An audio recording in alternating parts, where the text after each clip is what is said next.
আমরা বাংলাদেশিরা আবেগে নিজের বিবেকে হারাইলে একটা বোট এ দেশে যে চলে ডাবল ইঞ্জিনে চলে, আর আমরা দেশে বেশিরভাগই সিঙ্গেল ইঞ্জিনে চলে।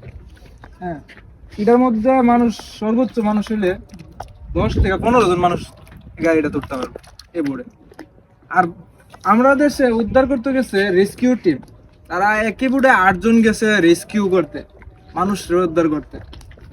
8 জন ব্যক্তি গেছে মানুষ আনতে, এটার মধ্যে মানুষই ধরে 15 জন। আর বাকি মানুষগুলো কি করবো? যদি 4 জন মানুষ যা রেস্কিউ করার লাগিয়া, এটাই আনাপ থাকে। আমরা শো অফ করার লাগিয়া আমরা 20 জনের 10 জনের গাড়িতে 8 জন লইয়া যাবো এই উদ্ধার কর্মী, আর 2 জনটা উদ্ধার করে নিয়ে সেটা ফেসবুকে ছবি আপলোড করবো। আমরা এখন উদ্ধার কর্মী এবং আমরা খুব উপকৃত করছি মানুষের, বা আমরা মানুষের উপকার করার জন্য আমরা শহর থেকে এই গ্রামে পানির মধ্যে ঘুরতেছি। আসলে এটা শো অফই মনে হইতেছে যে একটার মধ্যে মানুষই ধরে 10 থেকে 12 জন, আর এটার মধ্যে 8 জন যাইতেছে রেস্কিউ করতে। এর আগে শো অফ করতে যাইতেছে না, এটা নিয়ে ট্রোল করলে তো মানুষের আবার ট্রোলকারী বলা হইতেছে।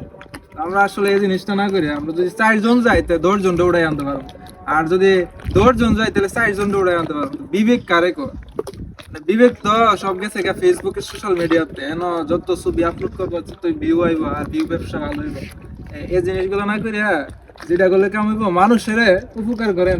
4 জন যান, 10 জনটা উড়াই আনেন, আর 10 জন যাইয়া 4 জনটা উড়াই আনে, আর বাকিরা বিপদে ফেলাই আনেন। এটা হচ্ছে মানে বর্তমান সমাজে ভালো ভালো উদ্যোগ হইব।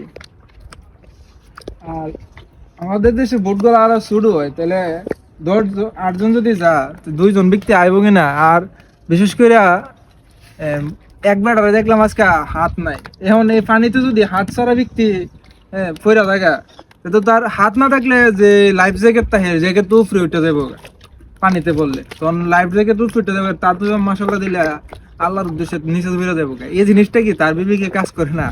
আর সে তারেও তো রেস্কিউ করতে 4 জন লাগে, তারে ট্রলার উড়াইতে লাগবো 2 জন, নামাইতে লাগবো 2 জন। সে আর কারে উড়াই আনবো ইয়ার থেকে, আর 2 জন উড়াই আনবো। আর গর্ভবতী কেউ যদি থাকে আল্লাহর রহমতে আলগে দিব, হে তো উড়াইতেই পারতো না, কি কারণে যাইলো? যদি একটা টিম গঠন করে টিমের পাঠাইতো সে তাইলে উপকার হইতো। কিন্তু কত হচ্ছে ফেস মার্কেটিং ব্যবসা, এটা রেখো বর্তমানে ফেসবুকে আমরা দেশে মার্কেটিং ব্যবসা চলে, যে আমার ফেসটা পরিচিত হইলো, মানুষ দেখলে কেউ না এই লোক তো ভালো মানুষের উপকার করে, এটা রেখো মার্কেটিং ব্যবসা।